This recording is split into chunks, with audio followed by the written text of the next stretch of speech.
જય માતાજી મિત્રો, કેમ છો બધા? હું નિશા બાખેર મારી યુટ્યુબ ચેનલમાં આપ સૌનું હાર્દિક સ્વાગત કરું છું. આજે આપણે જોવાના છે શ્રીમદ ભગવદ ગીતાનો બીજો અધ્યાય, જેનું નામ છે સાંખ્ય યોગ. જો મિત્રો તમે મારી યુટ્યુબ ચેનલ પર નવા હોય તો મારી ચેનલને સબસ્ક્રાઇબ કરવાનું ભૂલશો નહીં. અને હા, બેલ આઇકોન પર જરૂરથી ક્લિક કરજો, જેથી તમને મારા નવા વિડીયોની નોટિફિકેશન મળતી રહે. જોઈએ આપણે અધ્યાય બીજો. ગીતાનો પહેલો અધ્યાય એટલે ગીતાની પ્રવેશિકા. એના પ્રારંભમાં પથિકને પ્રતીત થનારી મૂંઝવણોનું ચિત્રણ છે. લડવાવાળા તો બધા કૌરવો અને પાંડવો બંને હતા, પરંતુ સંશય માત્ર અર્જુનને જ થાય છે. અનુરાગ એટલે જ અર્જુન. ઈષ્ટને અનુરૂપ રાગ જ પથિકને ક્ષેત્રજ્ઞનો સંઘર્ષ પ્રેરે છે. અનુરાગ એટલે પ્રેમ, જે પ્રારંભની કક્ષા છે. પૂજ્ય મહારાજજી કહેતા, સદગૃહસ્થને ગૃહસ્થાશ્રમમાં રહેતા રહેતા ગ્લાનિ ઉદ્ભવે, અશ્રુપાત થવા લાગે, એનો કંઠ રૂંધાઈ જાય, તો સમજી લેવું કે ત્યાં હવે ભજનનો આરંભ થઈ ગયો. પ્રેમમાં, અનુરાગમાં આ બધું આવી જાય. તેમાં ધર્મ, નિયમ, સત્સંગ, ભાવ બધું જ હશે.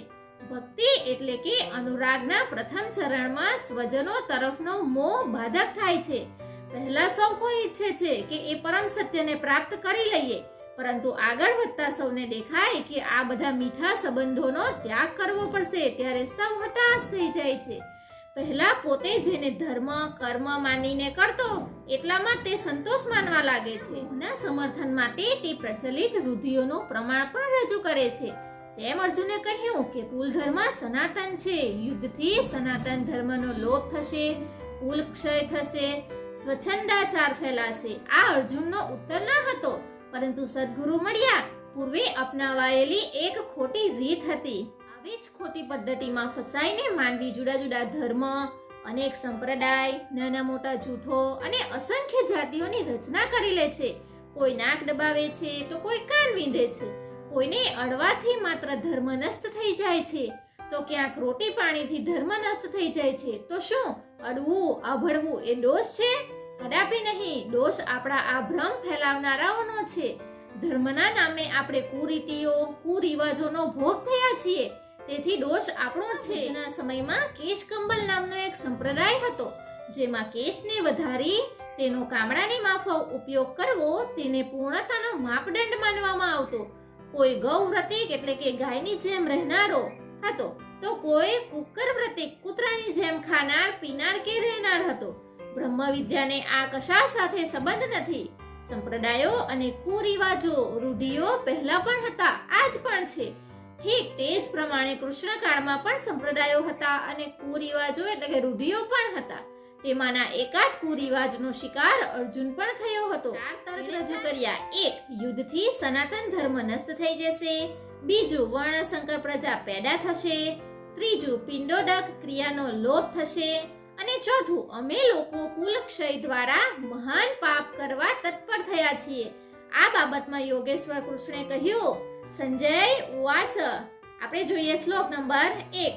તમ તથા કૃપયા વિષ્ટમ શ્રુપૂર્ણા કુલેક્ષણમ વિષેદંતમ ઇદમ વાક્યમ ઉવાચ મધુસૂદન. આગળ જણાવ્યા પ્રમાણે કરુણાસભર, અશ્રુપૂર્ણ, વ્યાકુળ નેત્રવાળા તે અર્જુન પ્રતિ મધુસૂદન એટલે કે મદનો વિનાશ કરનાર ભગવાને આ પ્રમાણે વચન કહ્યા. ભગવાન ઉવાચ. કુતસ્ત્વા કસ્મલ ઇદમ વિષમે સમુપસ્થિતમ અનાર્યજુસ્તમ સ્વર્ગ્યમ કીર્તિકરમ અર્જુન. વિષમ સ્થળે તને વળી આ અજ્ઞાન ક્યાંથી ઉપજ્યું? વિષમ સ્થળ એટલે જેના જેવું સૃષ્ટિમાં અન્ય કોઈ સ્થળ છે જ નહીં. જેનું લક્ષ્ય પારલૌકિક છે તેવા નિર્વિવાદ ક્યાંથી ઉપજ્યું? અજ્ઞાન કેમ? અર્જુન તો સનાતન ધર્મની રક્ષા માટે કટિબદ્ધ છે. સનાતન ધર્મની રક્ષા કાજે પ્રાણ ન્યોછાવર કરવાની તત્પરતા બતાવવી એ શું અજ્ઞાન છે? શ્રી કૃષ્ણ કહે છે, હા, તે અજ્ઞાન છે. સમર્થ પુરુષો દ્વારા ન તો એ આચરણમાં મુકાયું છે, ન તો તે સ્વર્ગ આપનારું છે, વળી તે કીર્તિ પ્રાપ્ત કરાવનારું પણ નથી. સન્માર્ગ પર જે દ્રઢતાપૂર્વક આરૂઢ છે તેને જ આર્ય કહેવાય છે. પરિવાર માટે મરી ફીટવું એ જો અજ્ઞાન ન હોત તો મહાપુરુષો તે માર્ગે જરૂર ચાલ્યા હોત. જો કુલ ધર્મ જ સત્ય હોત તો તે સ્વર્ગ અને કલ્યાણ માર્ગનું સોપાન અવશ્ય બની જાત. તે કીર્તિદાતા પણ નથી. મીરા ભજન કરવા લાગી તો લોગ કહે મીરા ભય બાવરી, સાસ કહે કુલ નાશી રે. જે પરિવાર, કુળ અને મર્યાદા માટે સાસુ વલખા મારી રહી હતી, આજે એ કુળવતી સાસુને કોઈ જાણતું નથી. વિશ્વ મીરાને જાણે છે. બરાબર તે જ પ્રમાણે પરિવાર માટે જે હેરાન થાય છે તેની કીર્તિ ક્યાં સુધી રહી નથી. કલ્યાણ નથી. શ્રેષ્ઠ પુરુષોએ ભૂલમાં પણ જેનું આચરણ કર્યું નથી એ વાત જ પુરવાર કરે છે કે તે અજ્ઞાન છે. માટે જ આપણે જોઈએ હવે શ્લોક નંબર 3. ક્લેમ્યમાસ્મગમઃ પાર્થ નેત્વત્વપદ્યતે ક્ષુદ્રામ હૃદય દૌર્બલ્યામ ત્યક્ત્વોત્તિષ્ઠ પરમ તપ. અર્જુન, નપુંસક ન થા. શું અર્જુન નપુંસક હતો? શું તમે પુરુષ છો? જે પૌરુષહીન છે તે જ નપુંસક છે. સૌ પોતપોતાની સમજ પ્રમાણે પુરુષાર્થ તો કરે જ છે. ખેડૂત રાત દિવસ પરસેવો પાડી ખેતરમાં પુરુષાર્થ કરે છે. કોઈ વળી વેપાર કરવામાં પુરુષાર્થ સમજે છે. જીવનભર આવો પુરુષાર્થ કરીને પણ અંતે ખાલી હાથે જવું પડે છે. તેથી જ સ્પષ્ટ છે કે આ પુરુષાર્થ નથી. શુદ્ધ પુરુષાર્થ તો છે આત્મદર્શન. ગાર્ગીએ યાજ્ઞવલ્ક્યને કહ્યું યુમાન જ્ઞેયો યો ન વેતિ હૃદય સ્થિતમ પુરુષ સ્વપ્રકાશમ તસ્માનંદા આત્મન વ્યયમ. જે માનવી હૃદયસ્થ આત્માને નથી ઓળખતું તે પુરુષ હોવા છતાં પણ નપુંસક છે. તે આત્મા જ પુરુષ સ્વરૂપ, સ્વયં પ્રકાશ, ઉત્તમ, આનંદયુક્ત અને અવ્યક્ત છે. તેને પામવાનો પ્રયાસ જ પુરુષ છે. હે અર્જુન, તું નપુંસકતાને પ્રાપ્ત ન થા. આ તારા માટે યોગ્ય નથી. હે પરમ તપ, હૃદયની આ ક્ષુદ્ર નિર્બળતાને ત્યાગીને યુદ્ધ માટે ખડો થઈ જા. આસક્તિનો ત્યાગ કર. આ હૃદયની દુર્બળતા માત્ર છે. આ પરથી અર્જુને ત્રીજો પ્રશ્ન રજૂ કર્યો. ઉવાચ. આપણે જોઈએ શ્લોક નંબર 4. કથમ ભીષ્મ અહમ સંખ્યે દ્રોણમ ચ મધુસૂદન ઈશુભિઃ પ્રતિયોત્સ્યામિ પૂજાહાવરી સુદન. અહંકારનું શમન કરવાવાળા હે મધુસૂદન, હું રણભૂમિમાં પિતામહ ભીષ્મ અને આચાર્ય દ્રોણ સાથે કઈ રીતે યુદ્ધ કરું? હે અરિસુદન, તેઓ બંને મારા પૂજનીય છે. દ્વૈત એ જ દ્રોણ. પ્રભુ અલગ છે, આપણે અલગ છીએ. દ્વૈતનું આ ભાન જ પ્રાપ્તિની પ્રેરણાનો પ્રારંભિક સ્ત્રોત છે. આ જ દ્રોણાચાર્યનું ગુરુત્વ છે. બ્રહ્મ એ જ ભીષ્મ છે. જ્યાં સુધી ભ્રમ છે ત્યાં સુધી બાળકો, પરિવાર, સગા બધા જ આપણા પોતાના લાગે છે. પોતાનું લાગવું એનું માધ્યમ છે. આત્મા આને જ પૂજ્ય માનીને આની સાથે રહે છે અને સમજે છે કે આ પિતા છે, દાદા છે, આ કુળગુરુ છે વગેરે. સાધનાના પૂર્તિ કાળમાં ન ગુરુ ન ચેલા, પુરુષ અકેલા, ન બંધુ ન મિત્ર, ગુરુનેવ શિષ્ય, ચિદાનંદ રૂપ શિવો અહમ શિવો અહમ. જ્યારે ચિત્ત એ પરમ આનંદમાં લીન થઈ જાય છે ત્યારે ન તો જ્ઞાનદાતા ગુરુ કે ગ્રહણ કરતા શિષ્ય શેષ રહે છે. આ જ પરમ સ્થિતિ છે. ગુરુ ગુરુત્વ પ્રાપ્ત કરી લે ત્યાર પછી ગુરુત્વ એક જેવું બની જાય છે. શ્રી કૃષ્ણ કહે છે, અર્જુન, તું મારામાં નિવાસ કરીશ. જેવા શ્રી કૃષ્ણ એવા જ અર્જુન. એ જ પ્રકારે ગુરુત્વ પ્રાપ્ત કરનાર મહાપુરુષ એક જેવા થઈ જાય છે. આવી અવસ્થામાં ગુરુનો પણ વિલય થઈ જાય છે. ગુરુત્વ હૃદયમાં પ્રવાહિત થઈ જાય છે.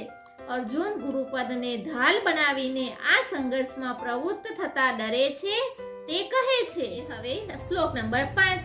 ગુરુન હત્વા હિ મહાનુભાવાન શ્રેયો ભોક્તુ ભેક્ષ્યમ પીહ લોકે અહર્ત્વાર્થ કામાસ્તુ ગુરુ નિહેવ ભુજ્ય ભોગાનૃધિર પ્રદિગ્ધ. અનુભાવ, ગુરુજનોને મારવા કરતા તો હું આ લોકમાં ભીખ માંગીને અન્ન મેળવવાનું શ્રેષ્ઠ સમજુ છું. અહીં ભિક્ષાનો અર્થ ઉદર માટે ભિક્ષા માંગવાનો નથી, પરંતુ સત્પુરુષોની નાની મોટી સેવા દ્વારા તેમની પાસેથી કલ્યાણની યાચના જ ભિક્ષા છે. અન્નમ બ્રહ્મ્યતિ વ્યજનાનાત. અન્ન એકમાત્ર પરમાત્મા છે. તેને પ્રાપ્ત કરીને આત્મા સદા માટે તૃપ્ત થઈ જાય છે, ક્યારેય અતૃપ્ત રહેતો નથી. આપણે મહાપુરુષોની સેવા અને યાચના દ્વારા ધીમે ધીમે બ્રહ્મ પિયુષ પ્રાપ્ત કરીએ, પરંતુ આ પરિવાર ના છૂટે. આ જ અર્જુનની ભિક્ષા અન્નની ઈચ્છા છે. સંસારમાં મોટા ભાગના લોકો આવું જ કરે છે. તેઓ ઈચ્છે છે કે પારિવારિક સ્નેહ સંબંધ અકબટ રહે અને મુક્તિ પણ શનેહી શનેહી પ્રાપ્ત થાય. પરંતુ ચાલવાવાળા પથિક માટે, જેના સંસ્કાર આનાથી ઊંચા છે, જેનામાં સંઘર્ષ કરવાની ક્ષમતા છે, સ્વભાવમાં ક્ષત્રિયપણું વહી રહ્યું છે, તેમના માટે ભિક્ષાન્ન નથી. પોતે શ્રમ ન કરવો અને યાચના કરવી એ ભિક્ષાન્ન છે. અને મારીને શું મળશે? આ લોકમાં લોહીથી ખરદાયેલા અર્થ અને કામ જ મળશે ને. અર્જુન કદાચ એવું વિચારતો હતો કે ભજનથી ભૌતિક સુખોની માત્રામાં અભિવૃદ્ધિ થશે. આટલો સંઘર્ષ કર્યા પછી કેવળ આ શરીરના પોષક અર્થ અને કામના ભોગ જ મળશે. તેથી તે ફરીથી તર્ક કરે છે. મિત્રો, તો હવે આપણે આગળનો શ્લોક આવતા વિડીયોમાં જોઈશું. તમે મારી ચેનલને લાઈક, કોમેન્ટ, શેર અને સબસ્ક્રાઈબ કરવાનું ભૂલશો નહીં.